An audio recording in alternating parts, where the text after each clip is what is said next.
جاوید اکبر ہیں، ایڈوکیٹ ہیں اسلام آباد ہائی کورٹ. تو جاوید اکبر صاحب پوچھتے ہیں کہ جی 2 روز قبل شاہد خاقان عباسی نے اسپیکر قومی اسمبلی کو قومی اسمبلی کے فلور پہ کھڑے ہو کر کہا کہ میں تمہیں جوتا ماروں گا. میرا سوال یہ ہے کہ ایک سابق وزیر اعظم کئی مرتبہ قومی اسمبلی کا ممبر رہنے والا کس طرح اسپیکر قومی اسمبلی کی توہین کر سکتا ہے؟ پھر یہ جوتا شاہد خاقان عباسی کو اس وقت کیوں یاد نہیں آیا جب امریکہ کے ایئرپورٹ پہ ان کی بطور وزیر اعظم تلاشی لی گئی؟ کچھ خبروں میں تو یہاں تک آیا تھا کہ کپڑے اتروا کے تلاشی لی گئی. آپ اس کے بارے میں کیا کہنا چاہیں گے؟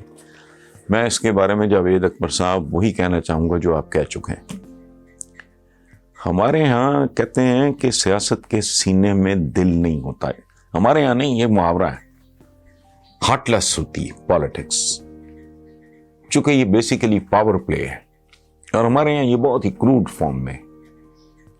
تو کہتے ہیں سیاست کے سینے میں دل نہیں ہوتا. اس محاورہ کہہ لیں، ضرب المثل کہہ لیں، پروورب کہہ لیں، جو بھی، میں نے اس میں ایک اضافہ کیا ہے. جب میں کبھی کالم میں اس حوالے سے کوئی بات کروں تو میں یہ کہتا ہوں کہ یہ نہیں کہ اس کے سینے میں دل ہی نہیں ہوتا، اس کی آنکھ میں حیا بھی نہیں ہوتی، اس کے اندر ضمیر بھی نہیں ہوتا. اس سے زیادہ میں تو جنرلی میں تو آئی یوز ٹو ریسپیکٹ ہم الاٹ. حالانکہ نون لیگیوں کہ یہ میرے دل میں کوئی اتنا لمبا چوڑا نہیں. ہمارے ملک بھارت میں کورونا کے وار شدت سے جاری ہیں. بھارت اس وقت کورونا کا مرکز بن چکا ہے. ایک دن کے اندر 3,14,000 کورونا کیسز رپورٹ کیے گئے ہیں اور یہ پوری دنیا میں سب سے زیادہ ہیں. اموات بھی بڑی تعداد میں ہو رہی ہیں. شمشان گھاٹ میں جگہ ختم ہو گئی اور حیرت انگیز بات یہ ہے کہ ہندوؤں کی آخری رسومات ادا کرنے کی قیمت میں بھی 20% یا اس سے زیادہ اضافہ کر دیا گیا ہے. آپ کے فالوورز کی ایک بڑی تعداد ہم بھارتیوں کی بھی ہے. آپ اس مشکل گھڑی میں کیا پیغام دینا چاہیں گے؟ دیکھیں میرے بھائی، اس میں پیغام دینے والی بات نہیں. سچی بات یہ جو آپ نے بتایا ہے، سوائے یہ کہ جی وہ آخری رسومات کی ادائیگی میں کی قیمت میں بہت اضافہ ہو گیا ہے، سوائے اس بات کے یہ ساری خبریں ہمارا جو مین سٹریم میڈیا ہے، پرنٹ میڈیا میں تو خاص طور پہ، جو کہ ٹی وی میں کم دیکھتا ہوں، اس میں یہ موجود ہے. اس وقت بھی میرا ریئیکشن، اس سے پہلے بھی 2-4 دن پہلے بھی یہ خبریں آتی ہیں، آج بہت زیادہ نمایاں شائع ہوئی ہیں خبریں. میرا امیڈیٹ ریئیکشن ظاہر ہے دکھ کا تھا، افسوس کا تھا، ہمدردی کا تھا. انسان پہلے انسان ہے، اس کے بعد کچھ اور ہے. سب اللہ کی مخلوق ہیں اور ہمارے درمیان جتنی سملیرٹیز ہیں، ایک مذہب کے اختلاف پہ یا اس طرح کے کسی بھی اور اختلاف پہ نفرت کا تو کوئی جواز بنتا ہی نہیں.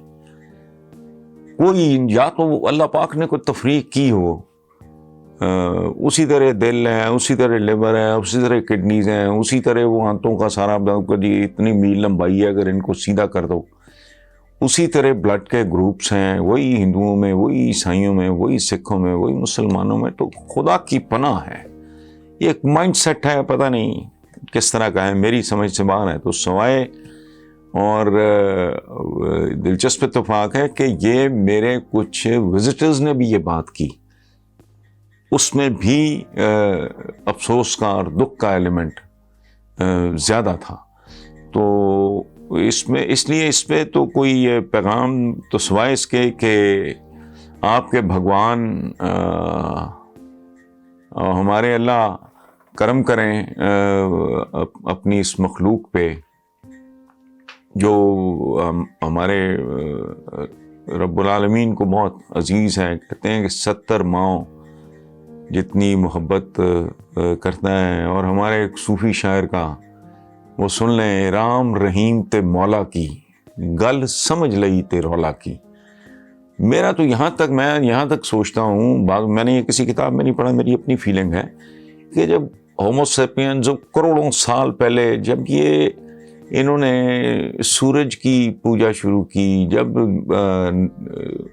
سانپوں کی، ناگ دیوتا کی، ایسے آگ کی پوجا شروع کی، تب بھی وہ پوج اپنے خدا کو ہی رہے تھے. عقل ہی اتنی تھی، ابھی وہ شعور کی منزل نہیں آئی تھی کہ وہ اس کو بہتر سمجھ سکیں جو چیز ان کو اپنے بس سے باہر دکھائی دیتی تھی، کمانڈ اور کنٹرول اس کا بہتر، تو وہ اس کی طرف لپکتے تھے. تو بیسیکلی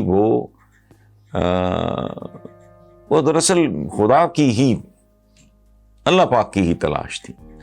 سو اللہ اور دوسری بات ہمارے درمیان تو عجیب بات ہے. اب آپ نے یہ بات کی ہے کہ اموات کی تعداد بڑھنے پہ آخری رسومات کی لاگت میں اضافہ ہو گیا ہے، کاسٹ میں اضافہ ہو گیا ہے. تو ہمارے ہاں بھی بھائی میرے، رمضان المبارک کا مہینہ ہے جو ہمارے لیے مقدس ترین مہینہ ہے، ٹھیک ہے، اور یہ بہت امپورٹنٹ ہے بیشتر مذاہب میں. جوز بھی، کرسچنز بھی، ہندو بھی، مسلمان، ہم روزہ رکھتے ہیں، آپ لوگ ورت. تو ہمارے ہاں، آپ کے ہاں اگر 20% یا اس سے زیادہ اضافہ ہوا ہے، ہمارے ہاں بنیادی ضروریات زندگی، کھانے پینے کی اشیاء میں یہی اضافہ ہوا ہے. اس پہ آپ بھی غور کریں، ہم بھی غور کریں. اور میں بھی رپورٹ پڑھ رہا تھا کہ کتنے لاکھ لیٹر، یہ ورلڈ ہیلتھ آرگنائزیشن کی رپورٹ کے بارے میں پڑھ رہا تھا کہ کتنے لاکھ لیٹر، میں اس وقت فگر بھول رہا ہوں، وہ جعلی دودھ پاکستان میں بنتا ہے. تو میں سوچ رہا تھا پروردگار یہ بھی خود کو انسان ہی سمجھتے ہوں گے، ان کے بھی بچے ہوں گے، اور ان کے بچے ان سے محبت بھی کرتے ہوں گے ایسے باپوں سے. تو یہ، اور میرا خیال ہے انڈیا میں بھی ملاوٹ، میں 2-3 بار جا چکا ہوں Bharat. I have a fairly good idea کہ کیا صورت حال ہے. تو آپ کے ہاں اگر موت، تو یہاں ہمارے یہاں جعلی ویکسین، اس کا بلیک ہونا، سیلیبریٹیز جو ہیں ان کا آؤٹ آف ٹرن یا چھوٹی عمر کا ہونے کے باوجود وہ انجیکشنز لگوانا، یہ ہمارے بس کیا کروں، میں کیا کہوں، کلچر کا حصہ ہے، ہمارے ڈی این اے کا حصہ ہے. تو اس پہ سوائے دکھ کے، شرمندگی کے، ندامت کے اور افسوس کے مجھے تو اور کچھ نہیں سوچ رہا سوائے اس دعا کے کہ اللہ پاک رحم فرمائے. اور پڑوس کے تو ہمارے یہاں بہت زیادہ ہمارے دین میں بہت زیادہ حقوق ہیں. ایک ایسا مرحلہ آ گیا تھا کہ صحابہ نے، ہمارے پیغمبر پیس بی اپون ہم، ان کے صحابہ، ان کے ساتھیوں کہتے ہیں، شاید آپ کو اندازہ ہو، رفقا تھے جو ان کے، کہ ان کو یہ گمان گزرا کہ شاید جائیداد میں بھی کل حصہ رکھ دیا جائے. اتنے حقوق ہیں. تو پڑوسی کا مطلب یہ تو نہیں ہے کہ 2 انڈیویجولز، پڑوس ملک کا بھی. تو آپ کے لیے دعا گو، بلکہ سچی بات یہ ہے پورا بنی نوع انسان اس سفرنگ، پوری دنیا کی اکانومی جو ہے ہل کے رہ گئی ہے. لوگوں کی ساخت، ذہنی کیفیتیں اور جذباتی، سماجی، معاشرتی ایک بالکل زلزلے کی سی کیفیت ہے. تو اللہ پاک رحم فرمائے کل بنی نوع انسان پہ، ہم پہ، ہمارے پڑوس پہ. تو پیغام سوائے دعا کے لیے، نیک خواہشات کے لیے اور کیا ہو سکتا ہے. Thank you very much.